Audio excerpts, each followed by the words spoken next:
A very good morning. Njagala kulamusako omulungi ali ku munnyo eno program tambula n'okumanya.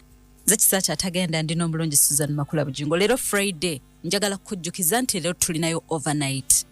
Abadde takijjukira nkujjukiza leero overnight. Sambyako sawa 12. Kale emu ekusange ng'otuuse ku church ate tusule mu maaso ga Mukama. Olwaleero oba kantandikire ddala n'ekino Church Girl Holiday Program. Waliwo eyabuziza ekibuuzo ng'ayagala program eno. Era kasita nkirabyeko ne ngamba wadde tetugenda kudda mu bibuuzo leero. Naye at least ono yakiwulire nti program efulumye. Efulumye kati mukwano yabadde bamuyitaanyuba. Njagala muyita erinnya mugambe aleke byonna byakola. Asooka atuule amanye program nga bwegenda okutambula. Where did I note your name? Yalina okubanga waali yeewulidde. Sweri yanguwa sambyako byonna bye badde okola. Program yiino njirina endimu 5. Endimu 5 yiino njikutte. Eno program ekatalingira abaana bonna. From kirabyeko from age 5 yes to age 19 church girl. Naye church girl ekoma ku age 19 oba lwakuba nti tuli mu holiday program tekoma ku 19 naye kisinzira kye tuba tutegese. Okay kino holiday program era kale katugenderaawo age 5 to age 19. Lwaki mbeera neerumaaluma nga nze neeyogeza bino nga nannyini kutegeka program agirina wano. Agitusaba okulire bulungi. Twebaza Mukama Katonda olwa abazadde baffe ate n'abaana baffe. Amen. Omuntu yenna nga obadde okulidde wano ng'olina emyaka kangeze emyaka 3 okwambuka. Oli omu ku bantu abataakuzibwa muzadde omu. Va ku baana ab'ennaku zino nti kikomera. Ayinza okuba bazadde naye era still bamala bamusindikako mu ssomero. Naye abasinga abani mulembe guno badde nnyo n'abazadde bokka taata na maama awo. Naye abantu bedda yabanga community effort okukuza omwana. Nti omuntu kisaache si muganda wange ayinza okubanga n'ennyumba ezitwawula nga 3. Naye singa asanga mutabani wange ng'ayimiridde anywa sigala bwabanga buvunaanyizibwa bwa kisaache okulibyukinga omwana oyo ate n'agamba n'omuzadde. Kati ekintu ekyo kye kyatuleetera okubanga tukula nga tumanyi buli muntu mu ekitibwa buli muntu yabeeranga muzadde. Ebintu byedda waliwo abantu etwalowoozanga nti baŋŋanda ddala ne bazadde okitegeera naye nga tebaali n'akamu nga si bazadde nga kimala kutuuka baffe omanye bino bya ssanyu bya nnaku naye nga omu yamala kufa n'olyoka omanya nti ono bulijjo teyali muganda wa mami ono bulijjo teyali muganda wa daddy. Kati community yafangayo ekimu nze kyendowooza nze ng'oggyeko bino nti bafangayo nti ekyalo kyonna mulina okuba nga baana mulina n'empisa. Naye ekimu kyendowooza kye kino buli lwolagajjalira omwana wa mulirwanaawo n'otafaayo yagenda okukolagana n'owuwo ate yasobola okumwonoona. Bw'aba takolaganye naye mu ngeri nti ba mikwano singa amukwana bw'aba kisusawo singa bagenda mu ssomero lyerimu naye bamala ne beesanga somehow somewhere ne beesanga ono asobola okumwonoona naye bafangayo nina be nabadde njogera nabo bavubuka ne bangamba okimanyi Aunty Susan nze natandise okukkiririza mu arranged marriage konza lwaki n'agamba okimanyi tetumanyi bawala baakuwasa. Kati nno yolooza tali aliyeka. I thought about that thing. Nendaba abayindi. Yes, obufumbo batandika nga they strife tebabyagala bulungi. But those people we batandikira okwemanyira then they fall in love. Those marriages are hard to break. Ate omuntu gw'owangala naye nga kola bulungi nga akuyisa bulungi kyangu okumwagala nga bola friendship ezitandika era kati nga ye nga kyagamba nti abawala babalimba nnyo naye ate omuzadde asobola okumanya omuwala era bwe kyabanga nti bwe bategeranga nti mutabani akuze Gebagamba naye maka gali mulimu omuwala. Kati n'amakago ge basongangamu omuwala ne family zaakolanga omulimu gwe gumu okulabirira abaana nti mwenna babavunaanyizibwako oba oli wa kisaache oba oli wa makula oba oli wani.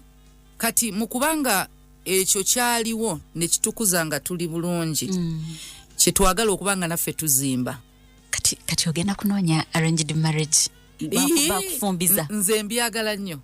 Nze sibiina mubuzibu era nina nze nsongera waliwo abantu bagenda gamba banange njagala kuwasa eyo inayo abawa nemaga kyakigalo si organization nti ina abantu basula omwo mu kikomera babeeraawo nedda. Eringa bwolaba church tujja ne tukunganiramu ne tusaba naye wenze interactingako n'abangi mu 10 oyo mulaba muwala ono ngamba oyo she's a good girl. Era omunagenda kugamba nagani oli omuwala ndi interested mami olowooza otenga okutte walungi ngenda kutandika okukozesa sagala kwogera ngondi erinnya lya program okwebuuza bagenda kutandika okufula matchmaker.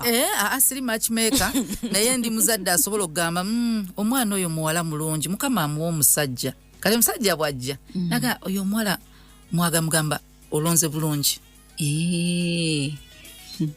ne bwaba muwala mugamba omulenzi oyo nno mulungi musajja ali eyo ng'obadde wanoonya ddanga waliwo nkuwadde tip wali eno waliwo asobola okukuyambako okulaba. Omanyi bw'olwa n'abantu obayiga nze olaba n'abawala bembeera nabo tumanyi era omanyi obbakuba olwayi ne mbaga akati gwe tonnaba okyabuzaayo emyezi bwegiti gweokyabuzaayo kati gweotuuse because obeera n'omuntu n'otandika olaba maturity kati alaba omukazi owokuwasa alaba kirungi kati gwe abadde alaba ekibi jangu bakuyambeko okulaba ekirungi ojja basangawo ffe turecommendinge naye so mukubanga twagala okubanga tukuliza wamu abaana ensangi zino abazadde baffe obudde butono. So obudde butono nti olina okukolerera abaana bagenda kuba babeera ewaka bagenda kuba beetaaga omuntu ayogera nabo ku bulamu. Katonda atusaasidde si kumanya naye n'abantu abalala ab'enjawulo betugenda okubanga tuleeta okwogera n'abaana so nga tusazeewo nti buli Saturday kasita abaana bawumula bwe bati ennaku zino zonna babeere nawe bakole emirimu buli Lwamukaaga tebagenda siiba nawe basiibe naffe. Okay. Ebeerenga outing yabwe nti bavudde ewaka naye okuva ewaka okwo nga kyekisookera ddala ku baana abaana bafune emikwano bainteractingeko n'abantu abasukka abewaka. Kyakigaleyo nze twakolanga fellowships eza buli Saturday sembayo mwezi nze najjamu obujulizi nga nze mwalimu omuwala yajja nga ayagala kwogera nange nga wa myaka 25 kubanga twayitugira nga tetulinawo kati myaka gye tugira so we yajjanga mu fellowship najja mu fellowship ey'okubiri ey'okusatu nga tumaliriza nanze bayina nga ayagala kwogera nange ne twogera ng'alina byayitamu kati ne tusigala in touch nga twogera kakana ne tujjamu enkolagana ng'eri ya buli lunaku kumpi otwagiraawo ng'ate musawo akola ku lubagaawo kati ne tufuuka awo bamikwano biki covid najja kati covid bwe yajja yali ali ku duty akola ne mukubira ne muga seewulira bulungi naye simanyi oba nina covid sagala genda mu ddwaliro so mbadde nsaba onfunire wensobola okuggyako tests biki sagala genda mu ddwaliro omuntu ampe results nti ninaki covid kati ne tukwatagana ne tugenda awantu ne tukola tests ezo kati nga nina covid pastor atalina covid she resigned from work to take care of me. Wow. Monica. Wow. Yanga mami sisobola kuleka muntu mulala akujjanjabe. She came home ne muwala waino muwala omu in fact nze good mother oyo mwana she took care of me kati mba mpona ate pastor nga naye alwadde kati nga nenzijjanjaba ate pastor. Wow.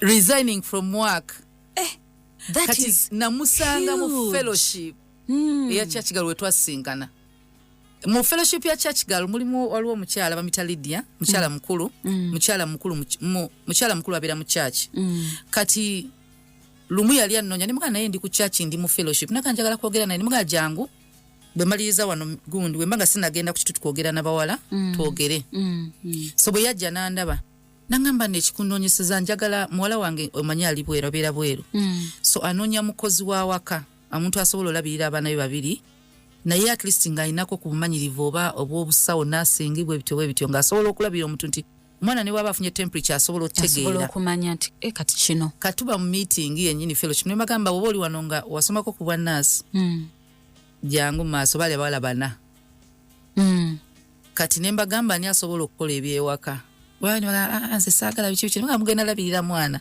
omunaganze nsobola olabirira omwana eyalabirira omwana mbagamba ye kati ono sinsi yasazeewo kati kamuwe details wano ne mugamba ogenda mu America bikimu bakikolerako bw'oba olina passport ogenda labikulera baana omusaala bagenda kuwa obukadde 2 nga bakusuza bakuliisa n'olwayira ali mu America alera baana abalala ndowooza bajula okugamba bakyuse their minds mami tewatunnyonnyodde kulera baana kika kine bagala no tegwabadde gwammwe kwabadde kulera baana era okulera abaana kwe kuli ne lunaku olwaleero omuwala oyo mukama we yamwongeza omusaala ali mu 3M just babysitting bamukolyako ekimu ne bamutwala nendabye n'abantu abaana abafuusa ab'emikwano nga beesisinkanyawo ne beegasa so abaana abamu bato bwe tubata ne basisinkana abaana abalala from different backgrounds bayinza okufuna ate emikwano olusi gye batandifunye walala naye ate bafunye emikwano nga bayigiriziddwa ebintu byebimu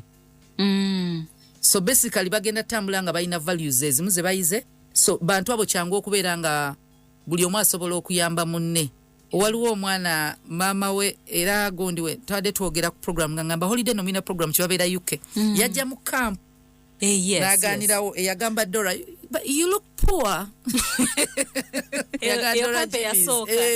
but you look poor you can't stay with us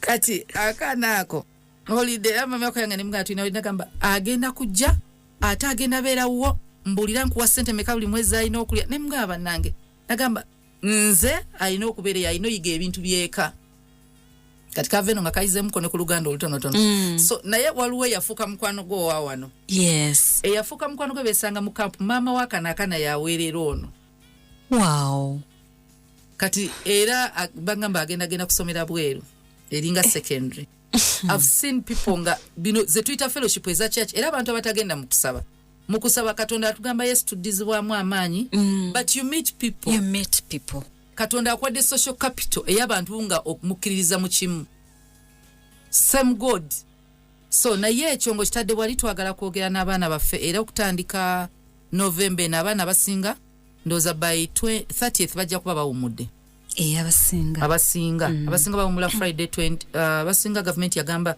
26 so bala 26 27 abana ajja kuba bawumudde kubanga Friday then Saturday esooka ejja kubanga 29 ye program ya church gale esooka era 29 tugenda kuba n'abaana baffe naye abaana aba 29 aba buli Saturday bagenda kuba wakati w'emyaka 12 paka 19 kale tujja kukoma kwa 2 okay eri non residential tebagenda sulawo bagenda kujja kumacha bagende olweggulo ekitegeeza nti omuzadde omwana omupakingira lunch oba tompakingira lunch omwa sente ez'okugula lunch so tugenda siba nayo tugenda kuba na activities nyingi tugenda obbabulira naye nga eyo Saturday tujja kujja tubabulira nti kati Saturday eno tugenda kola kino Saturday eno tugenda kola kino ne Saturday esooka tugenda kuba ne abaana bano tugenda bawa ne chance okuba obutabo bawandiike abalina ebibuuzo nali mu kampu twakikola ntufuna ebintu by'abaana challenges ekigenda oleetera abaana okuwandiika ebimu tugenda kwogera nabo counseling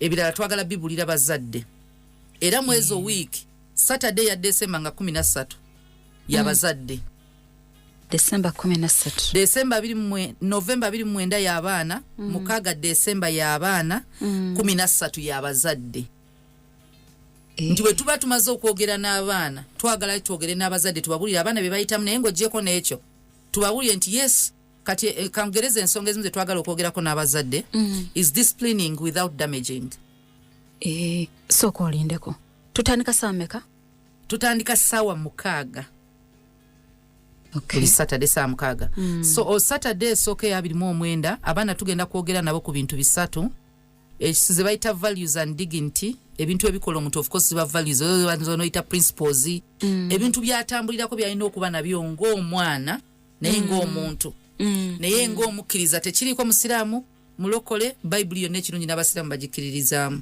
waliyo values omwana zalina okuba nazo mu bulamu omwana alina okuba nga ali honest omwana wa mazima so jja kwesanga bino biyamba bana ne biyamba n'abazadde tugenda kwogera ku kintu kye bayita drug use and abuse ebiragalagala kati bingi nnyo abazadde ebiragalagala abaana biyingidde mu sweets kati bagula sweets golonzo lozo olinda chupa mu supermarkets mulimu sweets nga zirimu enjaga mulimu ebika bya chocolate nga birimu enjaga wano government egezezzaako bikwata ne keeki bakola keeki ezirimu enjaga ezirimu kati abaana bano beetaaga okubeera aware ku bintu bino ekirala tugenda kwogera ku sexuality ekikula kye lwaki muwala lwaki mulenzi ensonga eyo lwaki tujoogerako kwe kulwanyisa campaign eri mu nsi yonna ey'abasiyazi abaana abamu bali mu bisiyaga nga tebamanyi nti si kibi nga sin nga tebamanyi nakumanya nti kigenda bakosa obulamu bwawe bwonna so tugenda funa abakwe bagenda okwogera nabo naffe tugenda kwogera nabo eyo session egenda okusooka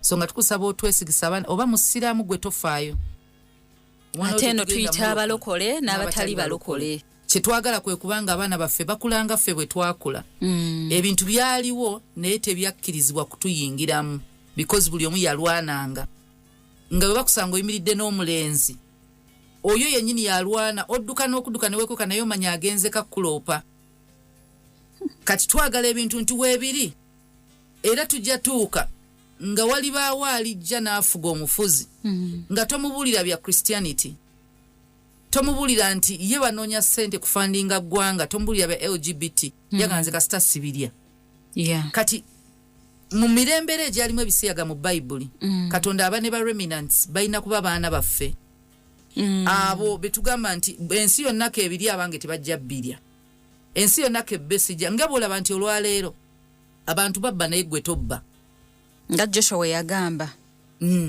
nze n'abo mumaka n'ennyumba yange tunaweerezanga Mukama kati abaana bano tukusaba omuzadde obatuwe twogere nabo ekirungi ky'ebintu bye twogera n'abaana bibeera recorded era pastor jafuna obudde abibaddizeeko mu birabe era mu biwulire ne ku radio tujja bissaako musobole okumanya ki kye twogera n'abaana bammwe naye kye twagala abaana baffe babeere nga bakulira mu Katonda naye ate nga babeera nga Bayibuli bwe tugamba nti muli mu nsi temuli bansi nga yes mwebali naye ng'ekibi tebakiparticipatingamu ensi Katonda gy'ayogerako eba kibi si just bino ebiri physical ekibi kati osobola obeera mu nsi nga mulimu ekibi naye nga gwe tokikola nga bw'obadde n'omwana naye nawe wakwatibwako bukwatibwa wafuna eyagamba kino tekikolebwa kino tokikola then ebyo byonna nga biri awo tujja funamu era n'obudde bwe tugenda okutendekeramu abaana baffe ebintu ebimu kati waliwo ebintu ebimu tujja nga byakukola mirimu gy'awaka ebirala tujja bayigiriza ebimu nga bya survival skills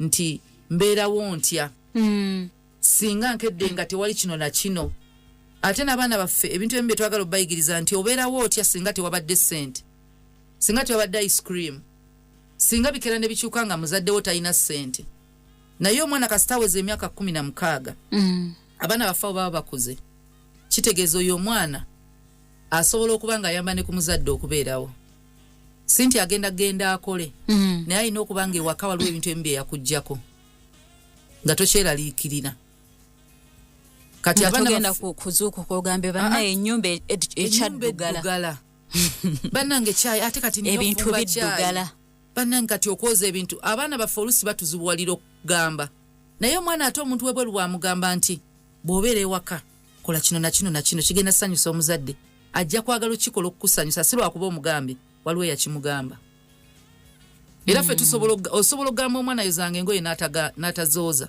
omuntu wabweru n'akimugamba lwaki alina okuba omuyonjo kati betwagala okuba nga abaana bayiga okubeerawo nti singa maama taliiwo ye singa omukozi ali ewaka avaawo n'alwala oba nadduka n'agenda oba nagala bugambi nze nkoyo kola ngenze ewaka bagenda beera watya awo ng'olina omwana wa myaka 16 omwana w'emyaka 16 omuwala asobola waakiri okuteekateekera taata we breakfast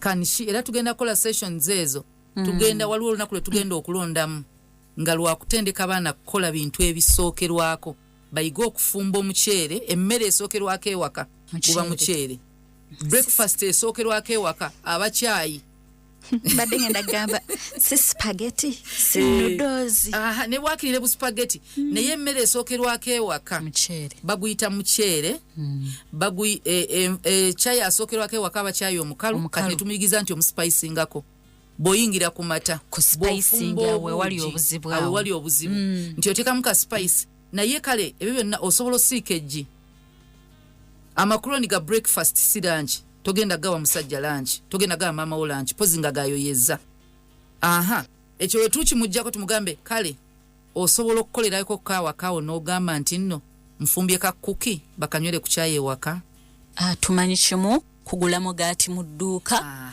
nojjamu slice oba bbiri n'oziteeka ku soosa kiwedde kyetugenda okukola ekimu kyetugenda okukola kuyigiriza abaana kola bugaati tuleme kumanya nti babujja mu dduuka ekyo kyo by the way mami wange tayagala migaati okujjako nga nfumbye bu cinnamon rolls bwalya bwokka tayagala migaati era nze mba nina obukola nembu bakinga era bwe babugaati just nti oteeka mu dalasini naye obo bokka naye mbu okwata omugaati oguleete era aba ayagala buyagamba kati nkoze nti okufuna ku buli bugundi bu cinnamon rolls kati sibifumba na waka bano bali emigaati sijja fumbira bantu abiri pozinga ni obudde mbadde nabo nga kale olwaleero naye omwana alina okuba nga asobola waakiri ewaka okukola waakantu nti ne bweba holiday abafumbireko just waka olunaku lwebayita mamidde nga mami yali mu ffumbiro n'olwesunga waka okuva ku mukulu paka ku muto nga mami ye yafumbira ng'omuzadde kuba akafaananyi kisaakyo kuba akafaananyi ng'ogolokose ku makya nosanga nga Martha ategese flaska ya materiawo atadde wa sisejji akuteddewo bakakroni ategese bulungi meza wogenda oliira n'akamula ka juice n'akateekaawo n'akusalira fruits n'abuteeka mu fridge n'ogolokoka ogenda ogoloka okujja onoonya ekyokulya nga mami everything is on that table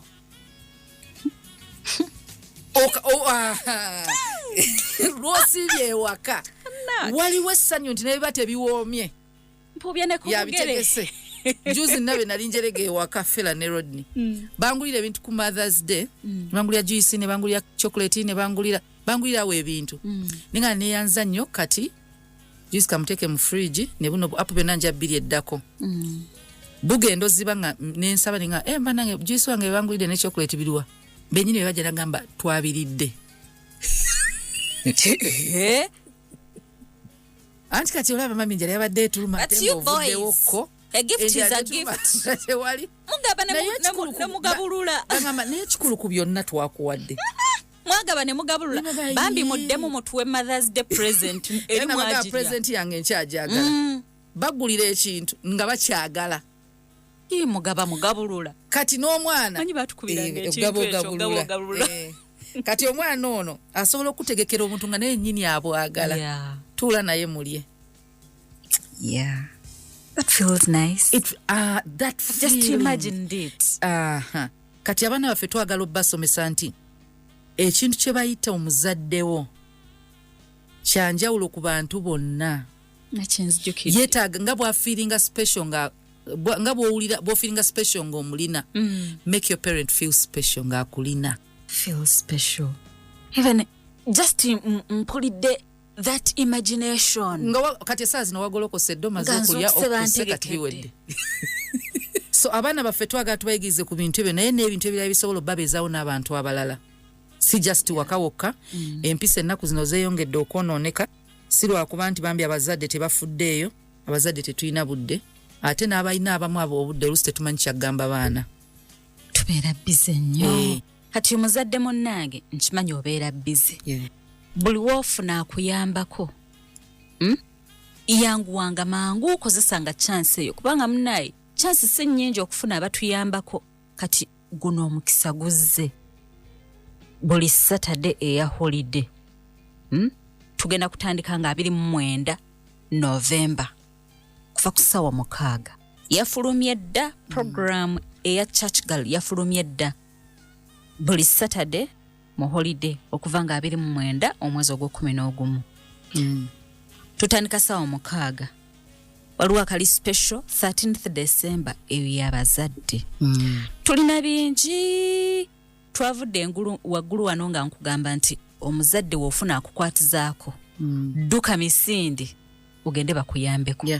Twemanyi tuli bize, twemanyi abaana baffe ennaku zino bamanyi otuparentinga. Banjogedde kyaki ekyo naye kyekituufu. Ogundi abazadde waliwo lessons sina bazadde ffenna abaana zibalina okuba nga bayiga nga bakyali bato. Ekintu kye bayita love and respect akiyiga muto. Era tugenda biyigiriza abaana kyovola ku luno enkuŋŋaana zaffe zirimu abalenzi. Omwana omuwala ayina oyiga tugenda musomesa nga omulenzi awulira zirimu abalenzi. It's boys and girls. Akosooka okaddemu. Abalenzi bukyanga kyemwayagalizanga embazzi kibuyaga asudde. Balenzi bagamba bulijjo naye fe abalenzi tebatufaako fe abalenzi biki eno eri mixed. Ekikwewunyisa abaana abalenzi abo bato tugenda bayigiriza how to treat women. Tugenda kibayigiriza nga bato. How do you treat women? Okuva neno 29th. Yes. N'abalenzi bajje. Abalenzi bonna mwe bali buli lukuŋŋaana lwe tulina mulimu abalenzi. Boys and girls. Era tugenda tukalo sessions etugenda obbawula tukole groups 2 nga bawala bali bokka n'abalenzi bali bokka. Okay. Funeka abantu abagenda okwogera n'abalenzi kati nga boogera n'abalenzi bokka. Then endala tugenda bagatta. Okay. Nja kugereza nti we tuba tugamba nti tugenda yigiriza omulenzi okurespecting omwana omuwala. Twagala nga n'abawala weebali. Tugenda batuuza wamu be mixing esibino kubanga tumanyi okukola abamu ne batuula eri abana ne batuula ena abaana bamanyi okweyawula. Twagala batuuza wamu mulenzi na muwala. Nga tubagamba kati otudde ne sister wo. Omuyigiriza engeri gya respectinga omwana omuwala kubanga eno mutwe bave no wansi nga babayisanga bwe baagala bwakula. Tugambe omwana omuwala agenda kutuula kati muterereza akatebe making sure ali safe because that's a boy's responsibility. Safety y'omwala eba mu mikono gya mulenzi. Kati omugamba era abalenzi era kyemmanyi bagenda kayanira awo mu meeting zaffe. Omugambe kati buli mulenzi mwambuke waggulu musoke mutegekera abawala we bagenda otuula ojjawulira olutalo. Kye tugenda obbakola. Abalenzi bategekera abawala. Mojja mu kampu. Omekinga sure akatebe wokatadde omuwala tagwa. With love and respect, that's how they treat women. Kati omwana ajja kiyiga. So bingi bye tugenda okusomesa n'okuyigiriza abaana how to handle failure. Baana bamu tebamanyi nti bw'abeera nga failinze mu bulamu kyekiddako ayina kwetta ayina kugenda mu drugs. How do you handle? Kantu ako kakulu. Ekintu ekisinze okuleetera abaana baffe nkiyite kwonooneka. Drug abuse, the rampant suicides. It's failure. Tebamanyi kati abeera onagamba kati how am I going to face mommy? How am I going to face daddy? How am I going to face the people? Abana tebakimanyi kubanga ne Yakobo yakitulaga nti bwe yasima oluzi ne balumujjako n'agenda n'asima olulala paka we yamala n'afuna olulwe Mukama lwamuwadde. You try again paka Katonda nga akuwadde ekikyo. Era omwana oyo akula n'agwa exam egyo taamu egyo n'ayagala yette. Hano kanti twalina ne mu bukulu mu relationships. Kyovola tufunye nnyo abantu abagamba nze nakoowa ndi mukoowu. Your failure, rejection, all that into n'agamba nti olw'okuba bamurejectinze oba olw'okuba relationship emu yagaana n'agamba bino nze binnemye. Sigenda ebyabakazi mbitadde. Bikoi. Nze abakazi bantama. Bamenya omutima bambi tebamanyi kyakukola. Yali mukazi omu. So omwana ono ayiga atya nti singa olwaleero results zange zifulumye sinnungi nkola ntya? How do I start again? Neetaaga obuyambi nina okunoonya obuyambi kubanga ffenna tukimanyi nti kasita olemererwa wankitegeeza seek guidance. Ddamu neefunayokko ku bantu oyinza osanga bayinza okukuyamba. Omwana ategere what is the importance of integrity. Bw'oba tobbye, bw'oba tofeze, bw'oba tokoze bw'oti kiki enfunamu. Ensi bw'eba ndi wampisa nnungi. Ensi bw'ebeera eŋŋamba sisobola kumalako, sisobola kugaggawala nga sibbye malako ntya n'ensi. Waliwo ebintu ebimu byolino kati nga bolaba nti omwana ono bw'omuyigiriza okwekuuma omuwala olina eyigiriza omulenzi lwaki alina okulinda omuwala kyobola tubaagala wamu bwe tunayogera ku chastity nti twogera ku virginity kitwala abalenzi n'abawala abalenzi bamanye n'omuwala nga waali ono si wakwatirira such that agenda okugamba nti nze tonkwatirira ng'amanyi lwaki sirina mukwatirira kyekyo tugamba nti omukyala bamuyisa batya siriyagamba respect her body. Okay. Nino sanga omwana muto bu video bolabanga omwana muyaka 11 ali mukwatira muwala babatadde edda fe twasomeranga bateeka obulabirwamu wansi wa skirt. Yes. Tasaamu mukazi kitiibwa. Nino sanga omulala nagamba bikyebyo byokola lwaki olingiza abawala. Yeah. So kati abazadde twagala twogere n'abaana baffe nti bayina okuyiga nabo okusacrificinga mu bulamu. The beauty of sacrifice nti nyenze ku ssomero naye lwaki nsigala ku ssomero ne sitagenda mu biduula. You sacrifice ng'okyali mutayigamu muto kubanga abaana bano tebajja tegera lwaki basoma balina kuyiga nti lwaki kino nkireka n'enkwata kino. Nsobola okusacrificinga outing yange ku lwakino kiki nyinza ofunamu. Nsobola okusacrificinga okubeera nga sibeera na mu relationship singa ndi masomero nesigala nga mbeera mu bitabo nfunamu ki bakiyiga buyizi. Omuntu waba tayize beauty ya sacrifice tasobola mbulamu kubeera nga ali focused. Abantu abasinga bonna bali successful balina bye beerekereza. I was listening to someone gamba nti ewatali cross tewali resurrection. That's it. Ewatali sacrifice, they won't be the beauty of celebration. No. They won't. Kati omwana ono twagala tukimuteekemu nti stage yonna gy'oyitamu olina by'ogenda osanga ng'olina byerekereza. Bwerekereza. Obitunuulira bw'oti. Si lwakuba nti ebimu oli bifuna ng'okuze kuba tumanyi obagamba nedda abo n'okula n'ofuna ssente mu bikola nedda. Waliwo ebintu ebimu nga byeyo stage. Naye n'ogamba you grow up you'll sleep all you want. Which was a lie. Naawe then we tubasomesezaamu ekyo tubalaga the beauty evudde mu sacrifice y'abazadde. Yeah. Wasobola otegeera nti abazadde bino betugamba abaana be bawulira nti omuzadde yali yerekereza okusoma gwe n'osoma. Muzadde yerekeza kino abamu tebakitegeera paka ng'omuntu amutuuza n'akimunyonnyola kitegeeza ki. Waliwo ka game in fact nkaagala nnyo nja kazannyako n'abaana ku church. Waliwo ka game ke batera okukola abazungu ak'abazadde ne bakwata omwana abaana n'omuzadde ne mukwata emikono nga musimbe line kati ne batandika obbabuulira bw'oba wali ogenzeko ku ssomero bw'oba nga togendangako ku ssomero nga toli mu ngatto move 2 steps forward. Ogenda olaba nga bagenda bato omuzadde nga asigadde mu kifo ekyo byonna bye boogerako. Byonna yabikola yagenda ku ssomero nga tali mu ngatto yagenda ku ssomero nga talina pocket money. Bw'oba nga togenda nko ku ssomero nga tebakututte bakudropinze move forward. Ogenda olaba nga omwana ali eri taata ali eno wasobola otegeera sacrifice omuzadde kyayiseemu n'amanya nti ye kyalina alina kyebayiza Mukama ono abimuwa ye teyabifuna. Move 2 steps if you've walked to school. Kati abange bajja kutambula kubanga essomero abo bate batambudde kati abo tubagamba wakiri bare feet tulabe nga wagenda ku ssomero bare feet. Ajja kugamba for us we walk. Kati abo bakumpi nange natambula ngenda ku ssomero kubanga yali kumpi n'ewaka. Naye olaba nti sacrifice y'omuzadde ebintu ebimu byayiseemu ye tayagala ate obiyitemu. Teyagendera mu motoka ku ssomero gwagikuwadde. Omuzadde tebamupaakingira amekinze sure oleke kubanga ofuna kyataafuna. Ekyo bakiyita sacrifice kitwala omuntu eyawona nga takyali traumatized okuwa omwana we kyataafuna. Kati ng'oggyeko okuwona kitwala omuntu ayagaliza. Okimanyi osobola kuba muzadde nga toyagaliza mwana we? Munaye kisobokera ddala. ngoyagala ayite mu byo wayitamu. But that is foolish.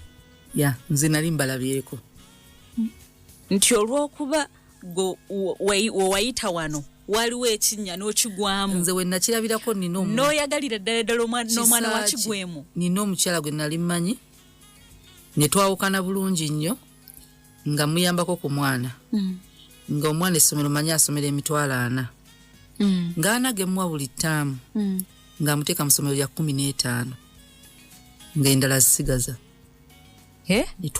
Nakitegeera luvannyuma lwa myaka 2. Essomero lyamuteeka muli kumpi na waka. Naye nga mu ntandikwa twanoonya amasomero n'aleeta gundi ez'enjawulo ne mugaa muteeke mu lino. Nze nzija sobola lino lyabagira abeeramu. Nga ye muzadde we ebyaddala. Nga yakuba omwana w'enjawulo.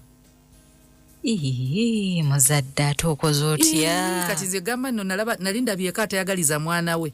Ekyo kye nali ndabye ku muntu. Muzadde otukoze otya naawe? Okuba enjawulo ku mwana wo? Yes. Naye mu mazima babikola. Nina nange gwe mmanyi nga bali omwami n'omukyala nga babeera wamu. Balina omwana waabwe omu. Nga omwami aleeta ssente eza fees, omukyala n'azikolamu ebintu ebirala. Nga omwana n'atuula ewaka ng'omwami tamanyi. Omwagamba omwana wange atasoma, omwana wange ki? Nga maama yazirya. Nga maama ye yalya ssente. Ekyo mukwano bakiyita butayagaliza. Yamugamba kati singa abadde mwana wa mujja walikoze otya? So bw'oba olina omuzadde ayagaliza, abaana twagala tubayigiriza okusiima. Bino byendaba guno omulembe oguzemba omuzadde mbu yali alina obbikola ani yagamba? Ti omuzadde yalina okuweerera. Entitlement. That entitlement. Ani yagamba nti omuzadde yali alina okuwa okutwalamu eri essomero?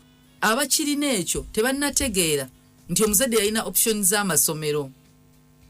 Mu masomero amangi agali ku kyalo n'agali mu Uganda yanoonya amasomero kye bayita okunoonya yagayitako gonna n'agamba mutadde muli emitwalo 5 ng'aliwo eri emitwalo 5. Nga siri yakwagaliza. Bw'aba yali nti bwali buvunaanyizibwa bwe okuteeka mu ssomero wano mu Uganda obuvunaanyizibwa bw'omuzadde ku gavumenti lya kuteeka mwana mu UPE. Yes. So omwana yenna alowooza nti baalina omuweerera yali alina kuba mu UPE.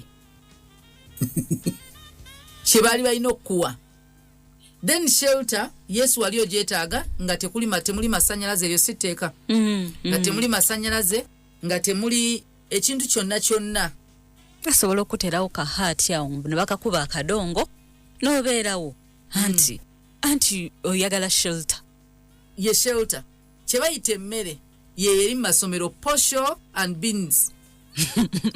Nawe gye yalina okuwa. Omukka ogufuna. Security kutera kufulu ku nnyumba. Kati kyeyo gye bayita entitlement. Kye kintu ky'owali olina okufuna. Bare minimum.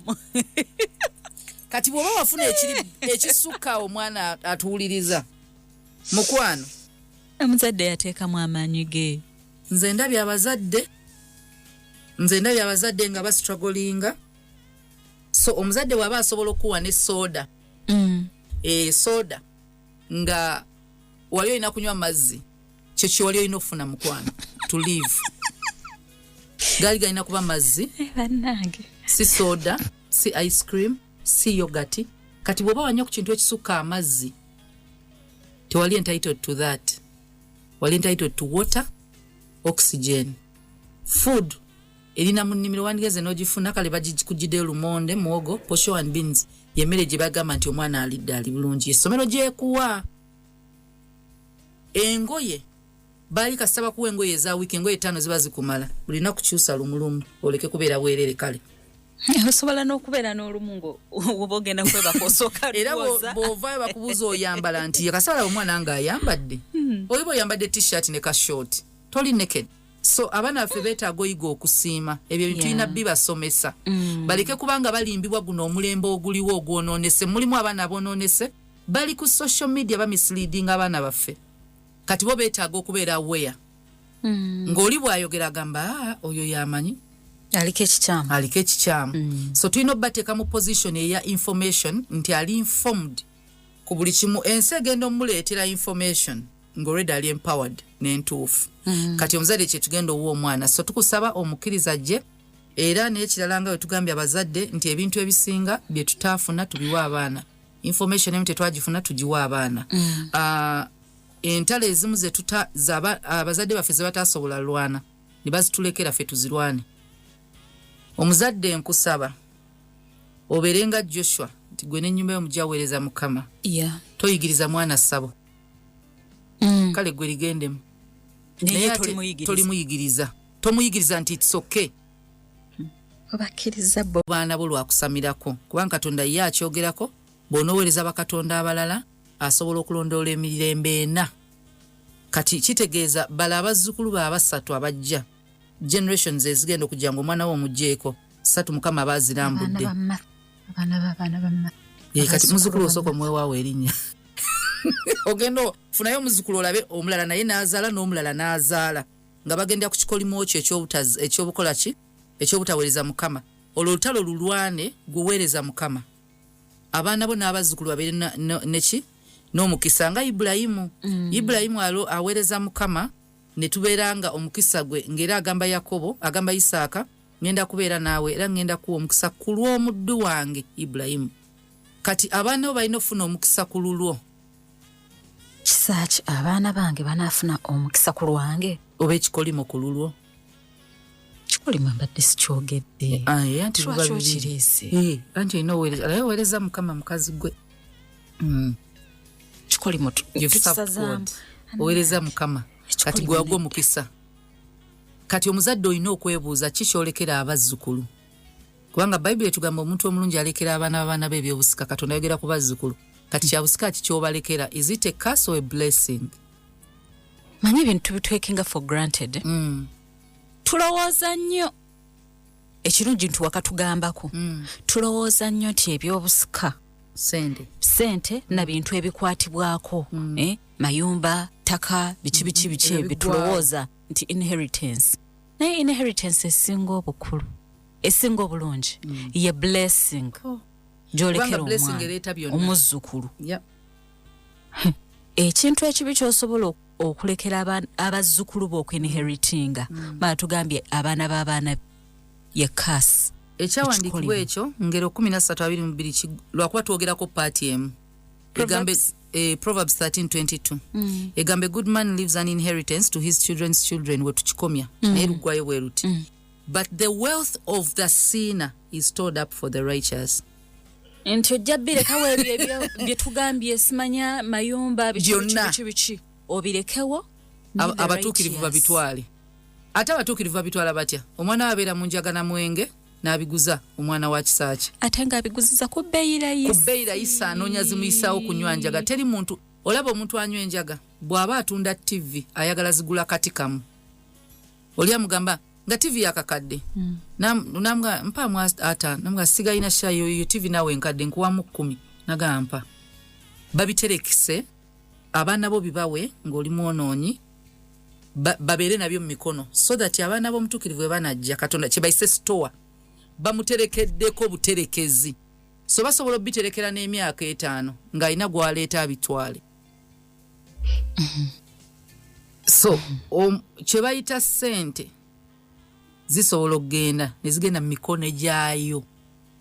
Omutuukirivu ajja kutwala ebintu ebyo. Ettaka balitwala. Gubeerawo ng'ogamba nti nkoze ebintu bye banaasigaza. Gwe Samira. Nga tobaterekedde mu kisa. Gwe Samira gwe kola buli kimu ebintu byonna n'obugagga bwonna bufune ng'osamira. Babutereke. Just Katonda akulaze nti oli mu buterekera waliwo baabuleetera.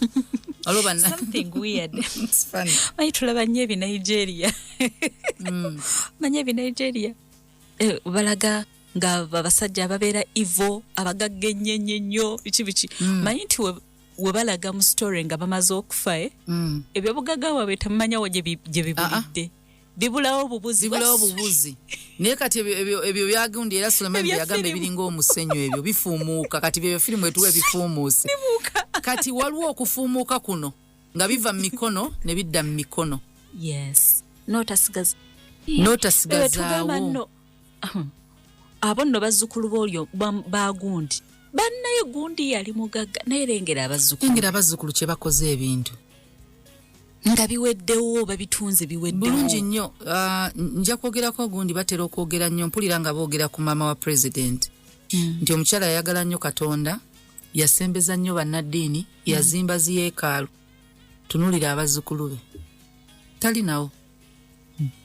Either abantu abamu babeera nga they are enjoying life nga tebamanyi nsigo olaba bannaye bano bonga bali bulungi, tomanyi jjajja waabe kye yakola.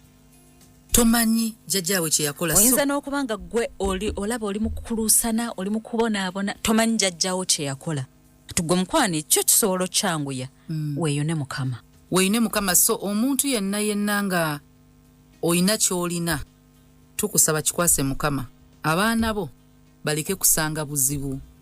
Omuntu akera bukeezi nga ayinawo kintu nagamba naye ennyumba eno nga ngikooye nga sina munyiwanjaga. Nagamba oba ani anaagigula nga waayogerera waliwo Katonda gwe yagambye nannyini waayo. Omuntu asobola otunda ettaka n'aliguza obukadde 5. Agenda okuddoddira mbula nga kyotaddewo lwalaba value y'ettaka. Kubanga Katonda yayita muwadde ago magezi kumanya kigenda beeraawo. Kyali stowa. Wali stowa. Kati abaana twegendereze. Nga kinene. Ate tuna nga kinene ekyokubeera stowa. Nkyafumitirizaamu wano nendabira ddala. Ng'oliawo olina ebyobugagga by'okutya naye nga tobimanyi muwendo. You're just there storing for someone. You are a store. So kati abantu abasinga twegendereza abaana baffe okubeera nga bagenda kubeera store. So ezo entalo tuzirwane. Entalo endala abaana bakolera emikwano. Si buli muntu nti gw'osinkana olina omwanjulira famire yo mu bulamu. Abamu tubaleke bagende. Abamu baleke tebalina kutuuka waka. Berenga mbamanyi bumanya kigundi. Kyengamba okutuuka ewaka kwe kubanga abaana bo basobola okwassociatinga naye. Ne wabaawo abantu bo associating sana abaana bo si lwakuba mikwano gyo. Abaana bo babeetaaga. Babeetaaga okuba bakwano baabwe. Babeetaaga okubamanya. Lwaki? Ze connection ze beetaaga. Si mukwano. Waliwo abantu nga tebajja kubeera mikwano gyo. Naye ng'obeetaaga mu bulamu babeeremu. Ate abamu oluusi be twetaaga tebalina na budde. Lwakuba abaavu tulina obudde. Kati tulowooza nti omuntu aba takuwadde budde then takwagala. It's just your mindset. Abamu tulina beetega bwetezi. Abamu bakwetega. Ojja mu programu ye takuwa budde. Gw'ojja mu programu ye. Gw'onoonya w'ojja. Naye omwetaaga si lwaggwe wekka. Nobeere olw'abaana bo. Ate ng'olina amalala toyagala kwetega. Kati buli lw'onoonya abantu abakusinga kyusa mindset yo. Tebagenda kutambula nga bw'otambula. Tebagenda kukola bintu nga bw'okola. You have time, they don't have time.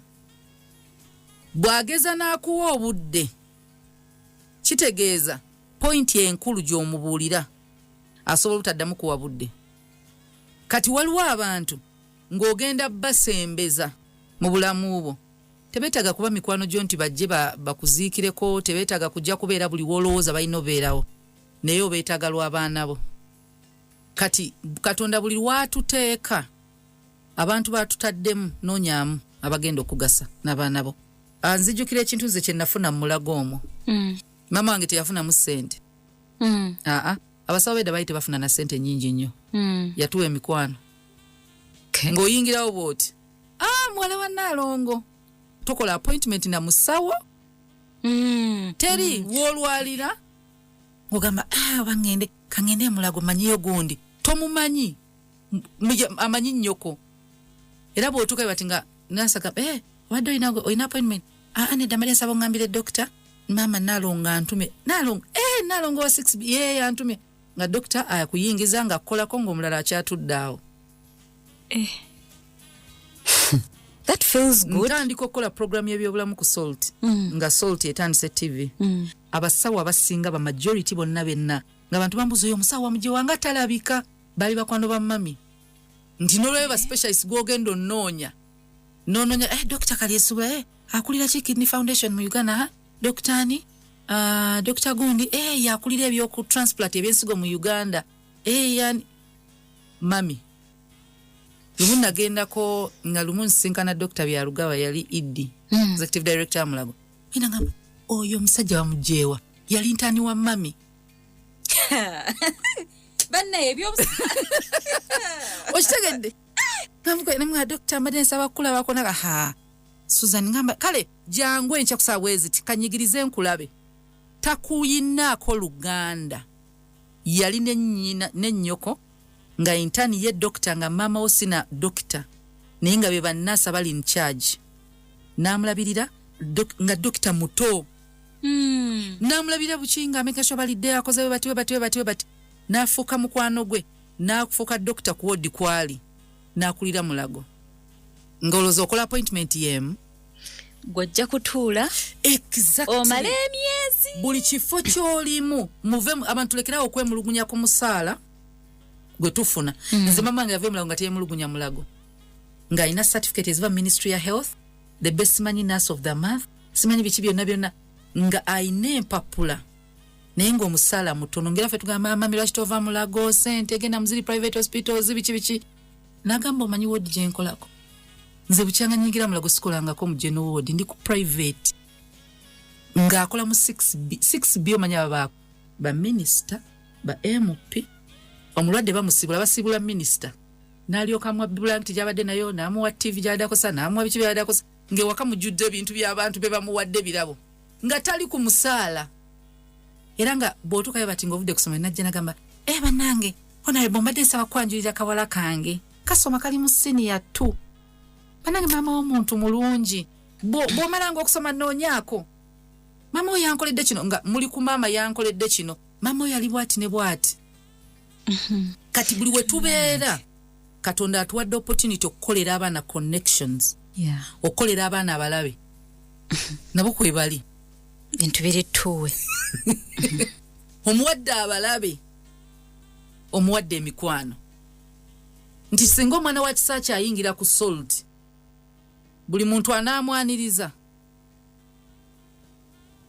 obo mwana bayinga sobaga mboyo mwana wani totuulira natubuulira when nasoma ekitabo kya Song of Songs nina lesson gye najjamwe nali biwandiise lessons from Song of Solomon mulimu ekintu kye nalaba nti one of the most attractive things is excellence nti engeri gy'okolamu emirimu gyo bw'oba ogikola bulungi attraction will come automatically buli omu ajja kubagamba wow because you'll stand out bagamba oyakola bulungi kakati mukwano byebimu ku by'obusika byosobola okuwa abaana nti okola otya emirimu gyo ogikola gadiva engalye ogikola nagalaale ogikola otya excellence akatalekeka Katonda bwe yakuwa assignment n'akufukako amafuta for that assignment